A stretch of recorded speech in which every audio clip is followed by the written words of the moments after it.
und schon war er da, der Gast, den sie gar nicht wollte. Pflatsch, hat er sich schon breit gemacht an ihrem Küchentisch. Es war der kleine Zauberer.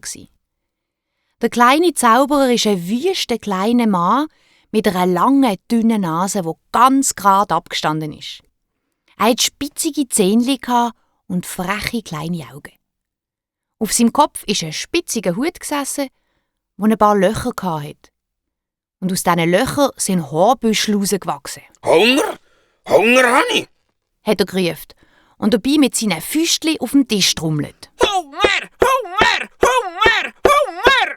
Der kleine Zauberer war so unverschämt, dass er sogar seine Füße bei der Merilu auf den Tisch gelegt hat. Mit dem Kleinen werde ich schon fertig. Hat Merilu gedacht. Er soll halt jetzt morgen haben, aber dann soll er gefälligst wieder verschwinden. Sie hat ihm also eine Gomfi geschnitten und eine warme Tasse Tee angestellt und dazu noch ein paar Waldmeister Gutzi. Der kleine Zauberer hat gegessen. Und getrunken. Und dabei ist er ein bisschen gewachsen. Ja, noch mehr wollte ich. Hat er geschrauen. Und Merilu hat ihm noch mehr gegeben. Und er ist noch ein bisschen gewachsen und noch ein bisschen dicker geworden.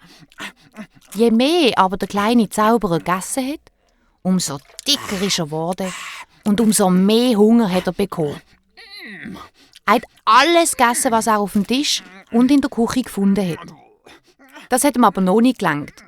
Darum hat er das Vorratsräumchen von der Merilu gesucht und als er es gefunden hat, hat er auch dort alles Ratzeputz aufgegessen, was er gefunden hat.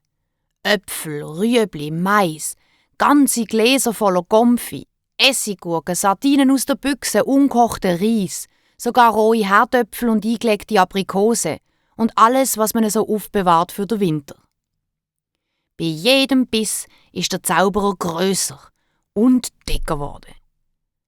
Er hat alles leer gegessen.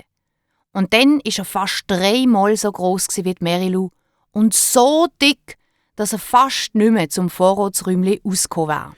So, jetzt ist mir wohler, hat er mit einem dicken, vollen Bauch gesagt. Merilu hatte eine Wut. Sie ist auf dem Küchenboden gesessen, hat die Arme verschränkt und hat ein hässiges Gesicht gemacht.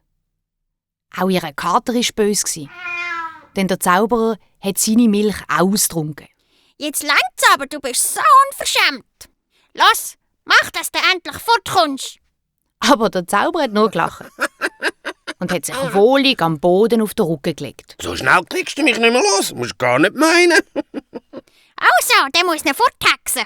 Sie hat sich erinnert, dass es einen Rausschmeiss-Hexenreim für Gäste, die man nicht haben will, gibt.